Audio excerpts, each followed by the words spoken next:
Hello there, and welcome to What's the Point? A question we should all be asking ourselves, and the podcast by brand architect Bill Ellis that will help you discover, clarify, and live your purpose.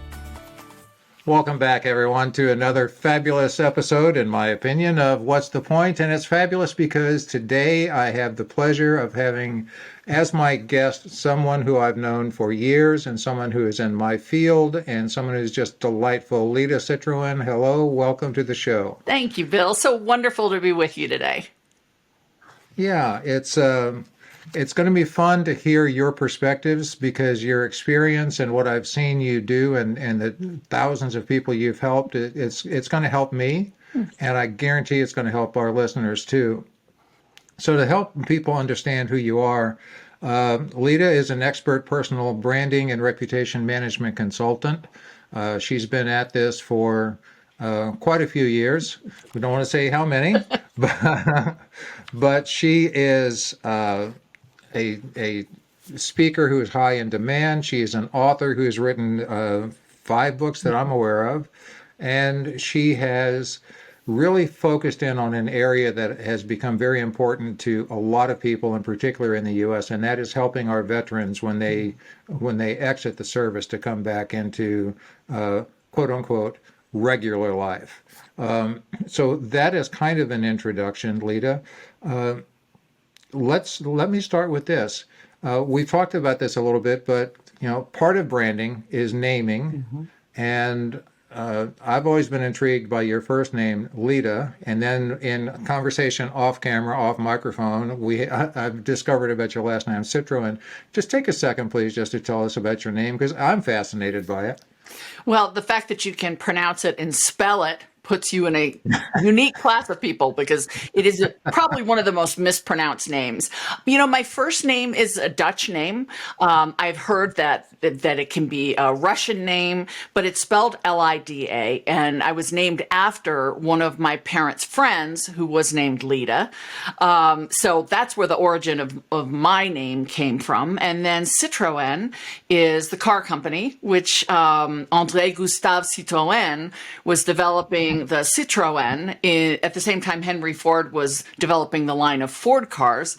And André Citroen was, as I understand it, like my grandfather's uncle, some squirrely line in that direction.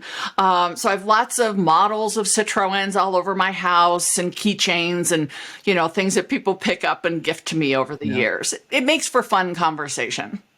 That's exactly what I was going to say. It's fun, and as we discussed, I think it's just uniquely beneficial to someone whose profession is branding and positioning and reputation management, just to have something of interest in your own name and how that helps build your brand. For those of you looking at the video of this on the YouTube channel, there is a Citroen over Lida's her right shoulder, left of frame, so she's not fooling about that.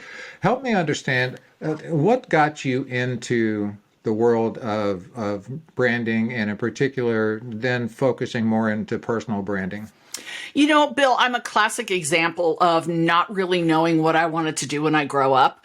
I went to a really good school. I was pre-law.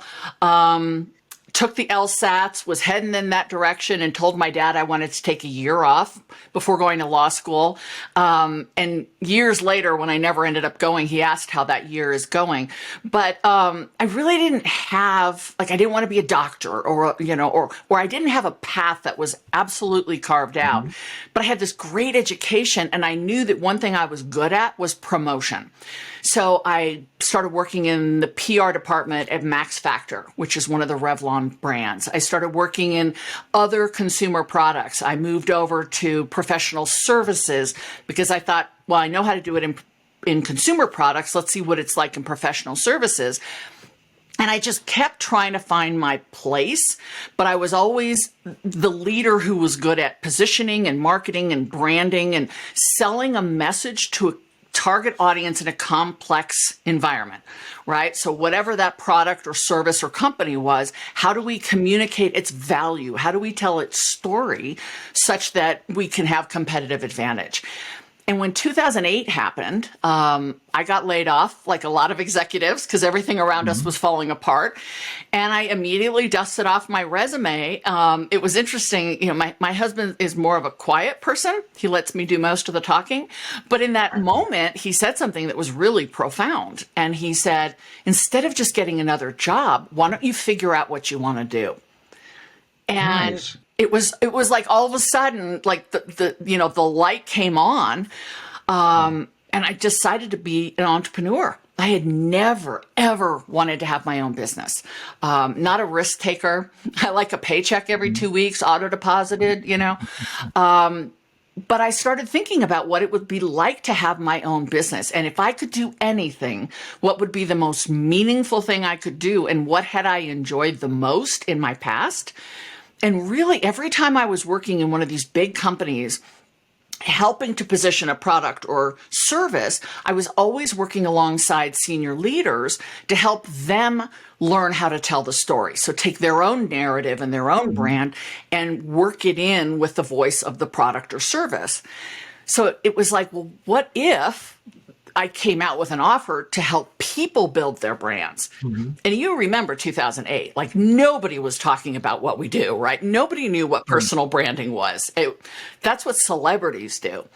And it was a slow start. I mean, for the first couple of years to really educate a market on what this offer is. What does it mean to build influence and create your own value proposition and tell your story in a controlled, managed way? But once it started taking off, it just hasn't slowed down. I mean, that is what we all need as human beings. We want our story told by us. Yeah, exactly. And I love everything you've said, and there's so much there that I want to dive into a little bit deeper. So I'm going to put just a little push pin on the what happens after it's taken off, because I think there's a lot to talk about here. First of all, kudos to your husband for having that insight. I mean, seriously, because it's not only did you say that you're not a risk taker, many of us aren't, and those of us that are quiet ones, and get used to that biweekly paycheck. So I mean, I think that was very bold on his part too. So when you went through that self-evaluation, did you have a process, or is that how you created your process of understanding what you wanted to do? And then a side question that I'll throw in because it might fit in. You talked earlier about delivering value. I'd love to hear your definition of value. Value or values? Both. How's that? Okay. I had said value. So I mean, yeah, so values are part of your reputation management. Right. Value is what you talked about, product delivering, being able to communicate and message what the value is of the product, be it the Max Factor makeup, or be it Bill Ellis or Lida Citroen. It's still, we got to deliver value. Well, to answer your first question, I didn't have a lot to work off of. I bought every book that was out in the market, which was maybe 3 at the time. I read everything I could find. So I went back to the original Tom Peters, article back in Fast Company about the brand of you, because there wasn't a lot written. And as I was trying to figure out, like, what is this new thing?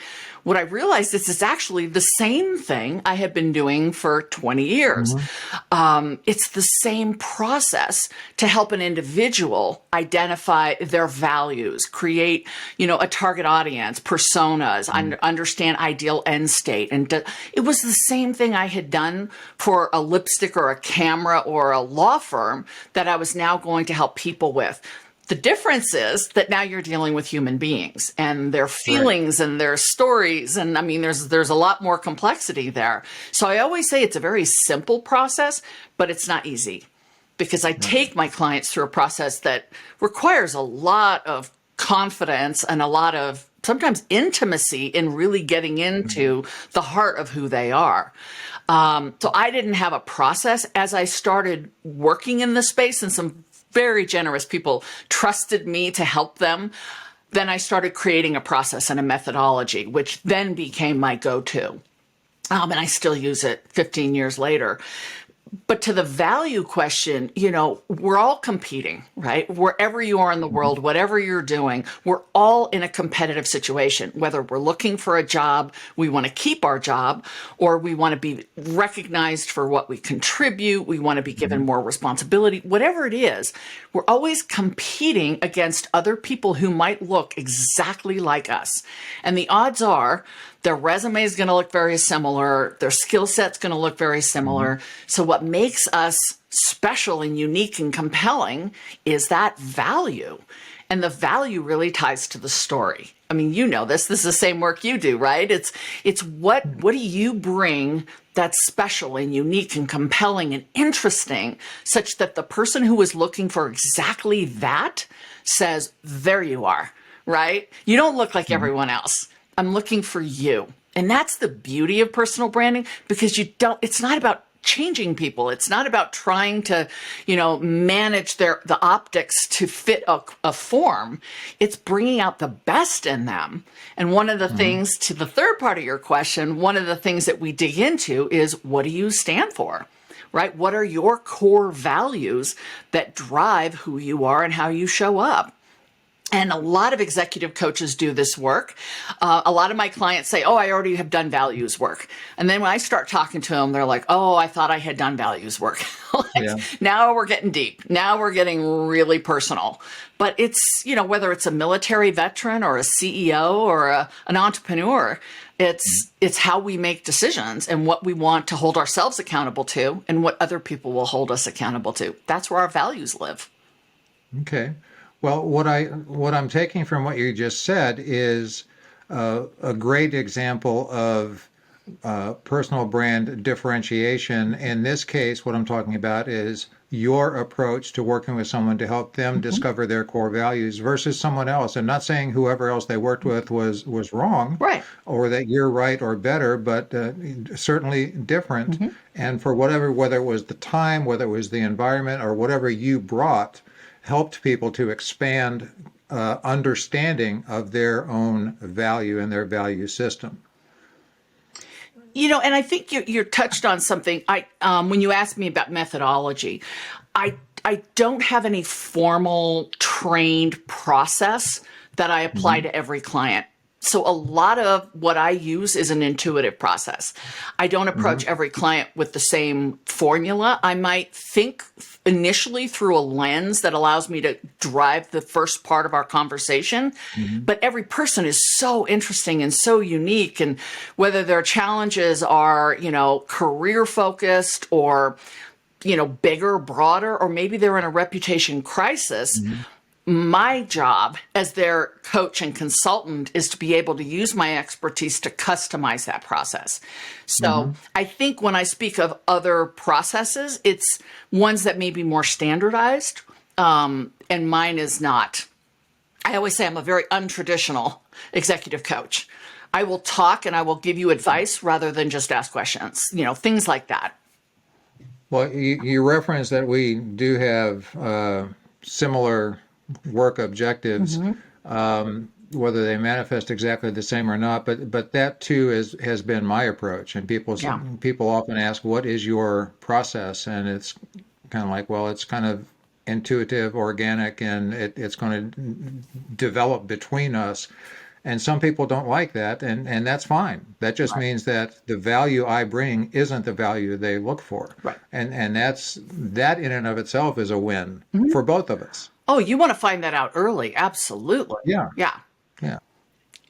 So the other thing, though, that you just touched on, Lida, that I think is important is you say you don't have specific procedures, processes, or an approach, but you have different ones that you lean on. And I think that's really important because help me understand how, in more detail, because you've already said basically what you said is your work is customized to each individual.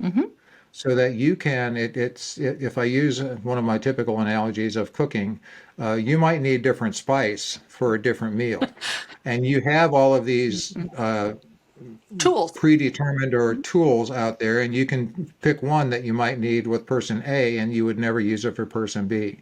Does that make sense? And help me understand how that works with you. Yeah, I mean, I would say that there are certain questions I'm typically going to ask of every client, right? We're going to talk about your values. We're going to talk about what you think your reputation is today. We're going to talk about what you want. What does an ideal brand or legacy look like for you? And we're going to talk about your target audience. How deep or how wide we go on that may be determined by what some of your goals are. So if a client comes to me in a triage situation where everything's falling apart, something hit the news, we've got to move fast, we might sort of be putting the tracks down as the train is moving. If somebody, is thinking in 12 to 18 months, I'm leaving the military or I want to change my job, we've got a little more runway. So we can unpack some different things on the front end. And then so the branding part comes first, and then the marketing, as you know, comes second. And the marketing uses pretty much 6 consistent tools, but which ones make the most sense for that client? I will always customize that. If somebody comes to me and says, I want you to help me build my brand so I can be more of an influencer on LinkedIn, that's a different way of approaching it. My approach is to say, let's figure out who you are and what you need. And then we'll look at LinkedIn as a possible solution, but there's going to be other things that have to be at play too. It's not just LinkedIn doesn't solve every problem. So what are your 6 tools in your toolkit? And when I ask you this, I kind of feel like I'm prying into a competitor's little back room, but no, I know I'm not at but, all. I just want to acknowledge that. I just want to make sure I can remember them all. So narrative. Narrative is obviously my favorite because it's language, it's story. It's how you introduce your elevator. You introduce yourself with an elevator pitch. It's how other people talk about you. And, there's a lot of good, juicy content under narrative. A close second to that is content. So what are the types of things that you talk about and should talk about? Networking, right? Who are the people that know you? Who are the people that think positively of you? And are they decision makers and influencers and people we should know? Or do we need to grow a strategic networking program? Let's see, digital. We can't forget digital, right? Because we're all online in some fashion. We can't. I mean, a lot of people would love to, but the world we live in, the first thing we're going to do is Google someone, and then we go to LinkedIn. Right? So we look at digital footprint, digital capital, how much equity is there in your name online? And then the last 2 kind of go hand in hand. They're presence, right? And I define it more as leadership presence rather than executive presence, and then image. So in those 2 are things like body language, the way you present yourself, how much gravitas you carry yourself with, and how much service, how much of a service mindset is baked into who you are. And with those 6 tools, we kind of find the opportunity and say, okay, we're going to have to use all 6, but let's lean a little bit heavier into this one to get us going. And then we work on the second one. And in some cases, my clients, their image is fine. Their body language is on point. They've got all the presence, and we don't really need to build that up. But for most of my clients, we're at least touching at least 4 of those buckets. Yeah, and in my experience, I think all of us, every single person, needs to at least touch on those elements. They may not need a massive overhaul, but sometimes we need the paint touched up. Sometimes we need to change the color of the curtains. You talked about growing a network. And growing, I'm going to use the word, the community around your client. Are you ever, I know the answer, tell me about times when you need to shrink that network because they're like doing something, they're a part of something that's ill-advised for what they're trying to accomplish. Yeah, and I've got a great example. It actually touches 2 of the buckets, so digital and networking. Had a client who was a very well-known venture capitalist, very well regarded. I mean, just whatever this person spoke, people just ran and took action. and spent a lot of time in airports. And so he would be on Twitter constantly. He was on Twitter constantly and giving advice and interacting with people. And it was diluting his value because too many people felt like they had a piece of him. And so we actually pulled back a little bit. So when people say, is every solution a social media solution? Not necessarily. Building more exclusivity into his brand and pulling him out of some of those networks where he really had no business, we were able to capitalize and create more of a perception of exclusivity, which was ultimately what he wanted. Okay. Yeah. So now, where I would take this, and so I'm just asking your opinion, and if the answer is none ya, as in none ya business, let me know.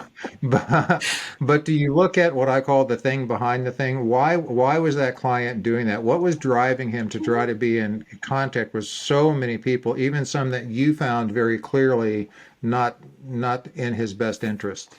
Well, absolutely. And what we found out is he just had idle time at the airport. And so it was just, that's literally what it was. And I knew exactly when he was going to be heavy on Twitter, and then he'd go silent for a few hours, and then he was back on Twitter again. And it kind of fed his ego that all these people were asking questions and he felt popular. And I'm not a psychologist and I don't ever pretend to be one, but we had to channel that boredom, if you will, and that need for approval into different ways, because it was diluting his value and depreciating his presence by being seen as so accessible.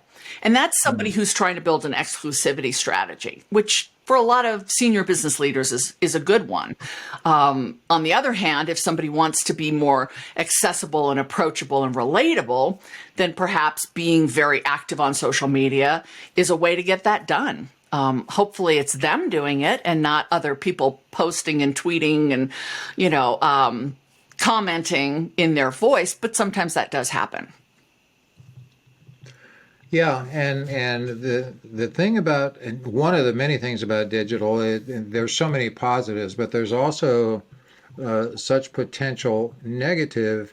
How do you address with clients when they're putting things out that are either misinterpreted or that are controversial or made to seem controversial?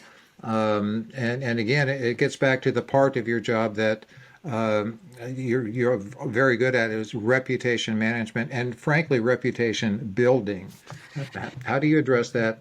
Well, yeah, and it is a tricky one, right? Because we've all seen what happens when somebody thinks they're being funny and makes a post, and by the time the plane lands, the cameras are all there and they've been fired. So, we have to be very careful about what we post online. I work with my clients to create guardrails around, where we're going to comment, what we're going to talk about, what is the content we're going to focus on, what are the keywords we're going to track.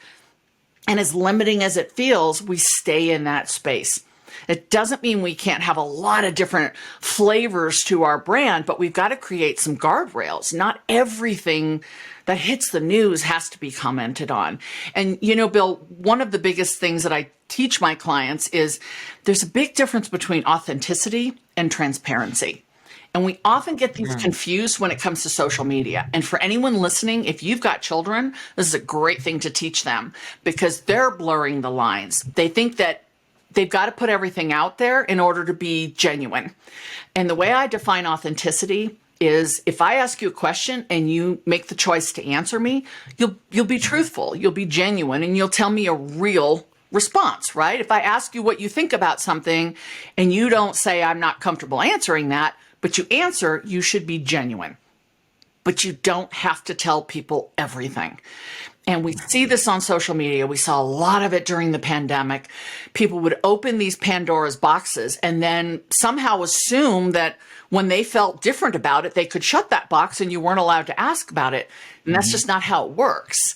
So I encourage everyone to just think to yourself, what is in my wheelhouse? What am I comfortable talking about? If you don't want to share pictures of your children online, or you don't want to talk about trauma or any medical conditions or family dynamics you're dealing with, or your opinion about a certain president, like, you don't have to. There's nothing written that says you have to speak and have an opinion on everything. And that's a lot of the counsel that I give senior business leaders who feel compelled to jump into every conversation. That can be really risky, especially if you're not the right person to be talking about that issue.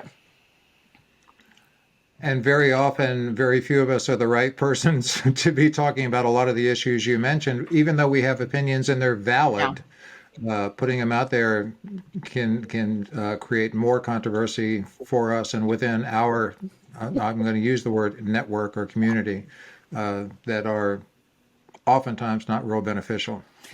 Yeah. And, So and go ahead. I'm sorry. sometimes it's innocent, somebody just wants to chime in, or somebody, again, thinks they're being funny. And I always say, if there's a slight hesitation, like, go take a walk around the block. And when you come back, do you still think it's funny?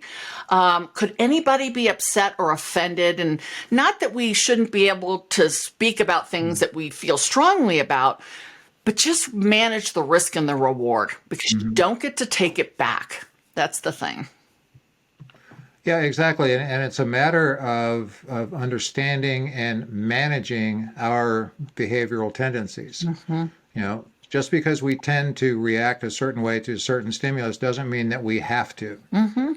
We can choose to do it differently. And one of those choices is to say nothing. Yeah, And oftentimes that's the best thing we can do. And there was a time when people would say, well, saying nothing is agreeing. I don't believe that. I don't, because I think, that's peer pressure. That's social peer pressure. But I'm allowed as an adult to not have to disclose feelings, thoughts, dreams, rashes, whatever I have going on that I don't want other people to know about. And don't worry, there's nothing going on. But do you know what I'm saying? Where's that written? Now, if it's in my wheelhouse, if there's a question about brand, if there's a question about reputation, then I do feel a little bit of pressure to speak up on it. But I don't think that's a given anymore, that you have to. And I encourage people not to.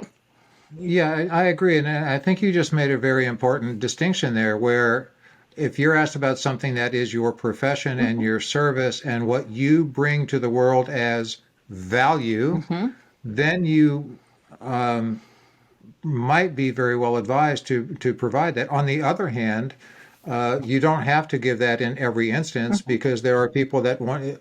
How many times have you heard this phrase? Lida, I just want to pick your brain. Right? For free. Yeah. Oh, yeah. Oh, that goes without saying. That's the pick your brain trap. Right. And then if you decide, I do that for a living, then it's, how dare her? Well, yeah, how dare her? She does it for a living. Yeah. That's how she makes her money and pays the light bills, Which doesn't mean that if somebody I care about or a friend says, look, I'm going through something, can I pick your brain? Of course. But yeah, I once had a very prominent attorney locally say to me, can I buy you lunch and pick your brain? And I said, I charge about what you do. So if you can find a lunch that costs that, I'm all in, no, we don't do that.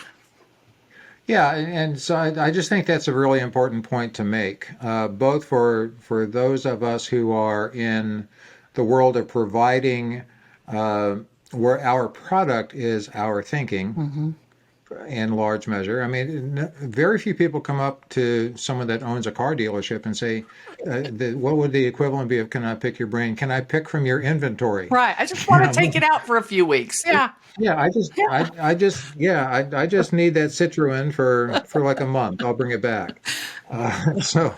But I also wanted to touch base on that so that listeners understand, if they're in the situation of asking about picking someone's brain, you're picking their assets. You're picking knowledge, and in particular, so many people, and you're one of them. You've got 5 books out there. You deliver so much value and create so much access. The first book you put out, the first book of yours that I bought, was Lida 360. Can you just give us was that your first? It was Reputation 360. And Reputation Lida 360 is my business. But, and actually, so technically I've authored 6 books, but it's counted as 5 because I rewrote Reputation 360. So, okay. I count it as 6, but the bookshelf says 5, and that's perfectly fine. Well, and to your point, with between all my LinkedIn learning courses and my TED Talk and the hundreds of videos I have on YouTube and all the articles that I've written, like there's a lot of non-paid content out there. And typically when somebody comes to me and says, I've got something I don't know if you're the right person, like I'm going to give them some coaching. I'm going to give them within reason, because I don't have all the information. That's the generous part of my value set. And I want people to know they have control, that they have options, whether they hire me or not. And I think you and I share that you and I have gone back and forth many times with ideas and I think I contributed to your book, and, we've just always supported each other. And I think that's the goodwill part of being a good provider. Yeah, and thank you for the support and for both given and received. I was just going to say something, and I just had one of those. It flitted right out of my brain. So maybe I need some work on my content.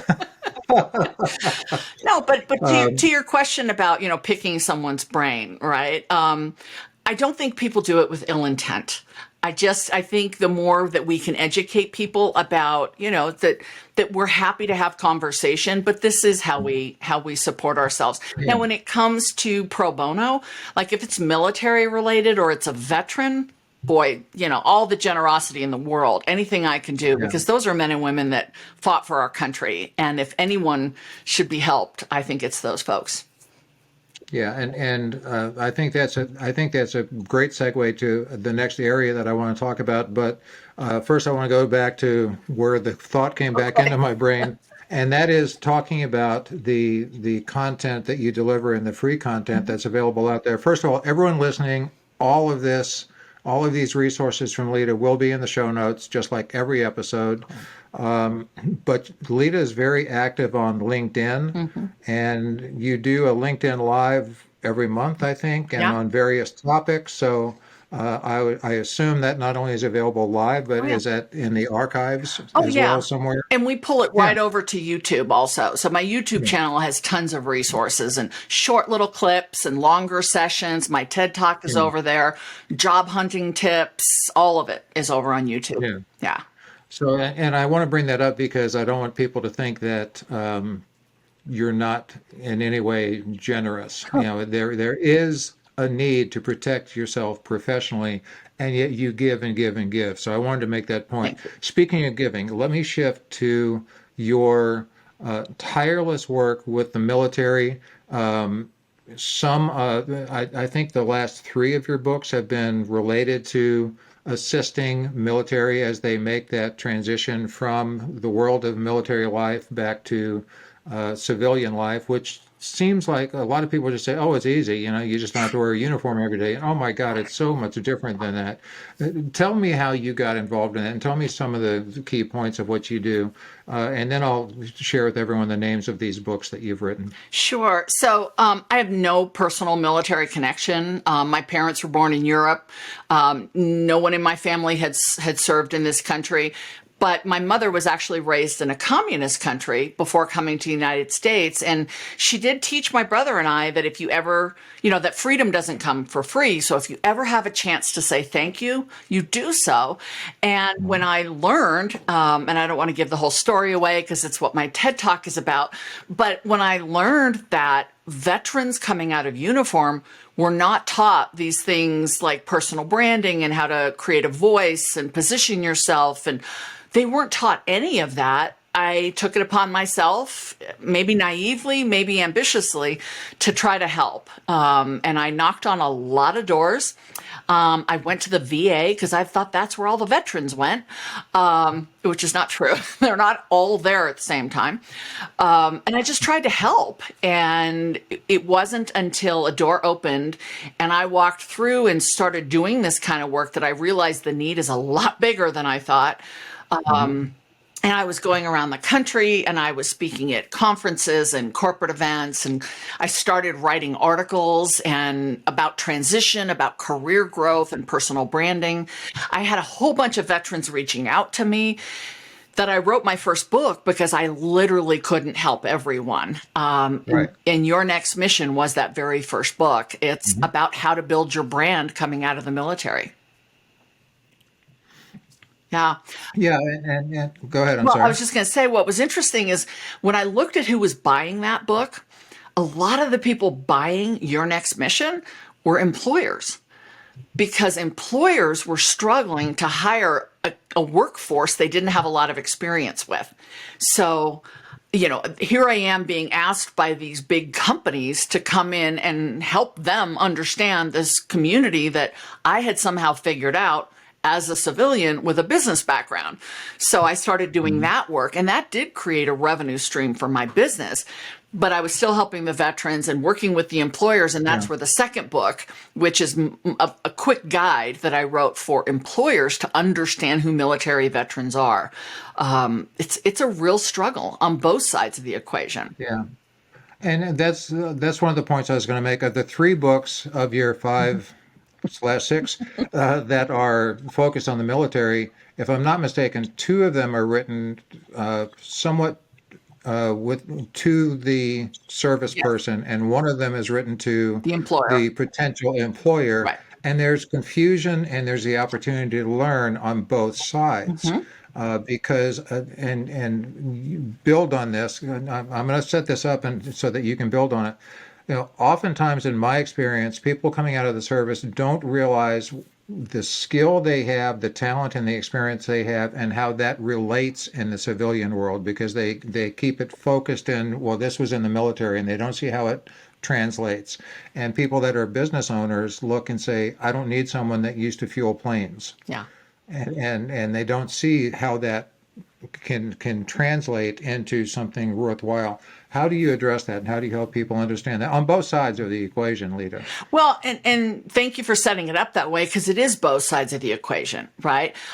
It's not about fixing the veterans, and it's not about fixing the employers. It's both sides understanding this. We're talking about people from a different culture, a different language, work style, environment. Everything about the military is different from the civilian sector, with the one exception that somebody in the military was a civilian before getting into the military. They're just coming back out. And think about that person who is very typical of somebody who's in the service. They're typically joining the military at 18, 19, 20 years old. They spend 4 to 34, 40 years in the military. They're becoming an adult in a culture that is full of rules and processes and standards and systems that are designed to ensure people are safe, right? And ensure that a mission can be complete. You contrast that with the civilian experience, which, there's job titles aren't even uniform. There's no dress code. Everything's different. Everything's abstract and fluid and focused on experience. And you put these two in the same room, and it's no wonder they have trouble understanding each other. Yeah. And so I try to level set that with a veteran to say, look, it's not a right or wrong. It's just different. This is the most highly trained part of our workforce that we have, but it's a small part. Less than 2% of Americans have served in uniform. So you think 98% will not understand that culture and the work style and what that veteran is coming from unless they take the time to really learn it. And that's where I've been able to come into some of these companies and do trainings and courses to help bridge that understanding. It's not that either side is doing anything wrong. We're just speaking different language. We're trying to get to the same goal. But to your point, if a veteran is showing a resume that's a list of, MOS, military occupational specialty, and that hiring manager is going, well, so have you done project management? We're not speaking the same language. And that's going to be a disconnect. So finding those exportable skills, the hard and the soft skills, and helping the employer understand what to look for, and helping the veteran understand not necessarily how to civilianize it, but how to translate it into a narrative that a hiring manager will understand. And I think that's the key word as I listen to you, Lida, and that is translate, because you said they're different languages. Yeah. Well, guess what?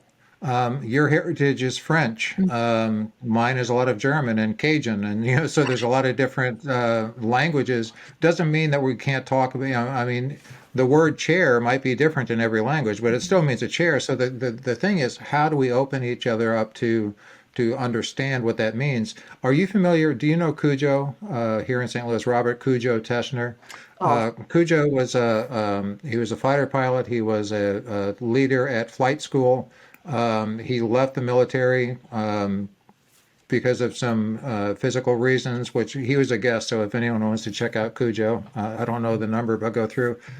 But he has written a book called Debrief to Win. And what he's done is taken the process of that everyone flying a plane, whether it's a practice mission or whether it's actual combat, when they're done, when they land, the whole team gets together and they don't say what went wrong. They say, how did it go? And were there glitches? And what could we have done better? How can we learn? And I bring that up also because he said, I'm in this, multi-million-dollar machine in the air, and all of my trust and all of my safety has been generated by 17, 18, 19, and 20-year-olds. And if people say that generation can't handle it, they've got another thing coming. So I think that's another very important thing. The discipline that you talked about, so many companies need discipline. So many companies need people that can understand and live values. I'm not saying that the non-military don't, but much like what you talk about and what you teach, and if you'll pardon the word, what you preach, is let's translate this. Let's get together and see how it makes sense for everyone. And I love that about your work. Well, and thank you. And I think, savvy employers have figured out we can teach someone Java, right? We can teach someone how to code, but we can't teach someone to have a good work ethic and to be loyal and have self-discipline and run towards a situation instead of standing back and waiting. So when you think about the character traits that somebody gets baked into them in the military, that's a human being who's going to really show up for you. And that's absolutely worth a little bit of training and a little bit of, maybe some learning on the part of some of the managers to really bring that person forward. Yeah, and I would think the opposite of that is true to a degree where, and I wasn't in the military, I didn't serve, but my understanding of the military is that it's very precise and very exact and very routine driven. So sometimes people coming from the military need to understand that you have some latitude here. You can make a decision and you don't have to follow every rule exactly the same. Is that a fair statement? It is. I run into that a lot. Chain of command looks really different in a civilian flatter organization where it might not be inappropriate to go to your boss's boss and have a conversation. In the military, there's a lot of protocol and a lot of pageantry. There's a lot of protocol, and chain of command ensures that protocol. So getting them to understand nuances like that is part of what I do. I still do a lot of that training, hands-on. Well, good. Yeah. I also just want to let you know, I think I've already mentioned this to you at some point in our past communications, but I got a big smile on my face on one of my flights on Emirates Airlines when I was going through what can I fill my 14-hour flight with. And I came across some of your LinkedIn talks in the entertainment section on Emirates Airlines. So I want to bring that up partly because it still puts a smile on my face, but also just, if anyone's got any doubt about the veracity of what Lida Citroen is saying, she has an international presence. She has worked in, spoken in, touched 30, 40 different countries. There's some legitimacy here. So I encourage everyone listening, if you have any question about personal branding, if you have any question about reputation management and reputation creation, genuine, not made up, feel free to contact Lida. All the information's in the show notes, and feel free to call me as well. But Lida she's a very unique, talented woman, and I'm very grateful for the time that you've given to us today. I'm very grateful for the experience that you share and what you give in particular to the military. So thank you for that. Thank you. To respect as best I can the time constraints that we had talked about, it's time for the last question of the day, and you've listened to enough episodes. You know it's coming. So after everything we've talked about, your life history, what you do, and what you've experienced, Lida, what would you tell our listeners, your answer to the question, what's the point? I think the point is what Mark Twain said. There are two important days of your life, the day you're born and the day you find out why. And I found out why and my purpose and my point for being here. And I lean into that every day. Whenever I question it, I lean on my faith. But I am so clear about why I'm here. And every day I get to wake up and do it again is a gift and a blessing. And so I think that's the least we can do for ourselves to honor the reason that we're here. Wow. Okay. Well, I could have had that at the start of the show and just been done in 3 minutes. That's very powerful. I loved it. Again, Lida, thank you so much for your time and for the value and that you bring and the values that you live. Thank you. I'll be talking to you soon. Thanks. My pleasure. Thanks so much for tuning in. And if you like what you heard, please subscribe so you don't miss an episode. We can promise you'll gain value in every one. Rating and reviewing makes us more discoverable and helps others find out what's the point. And if you'd like to know more about Bill Ellis or contact him, please visit his website, www.brandingpillars.com. See you next time.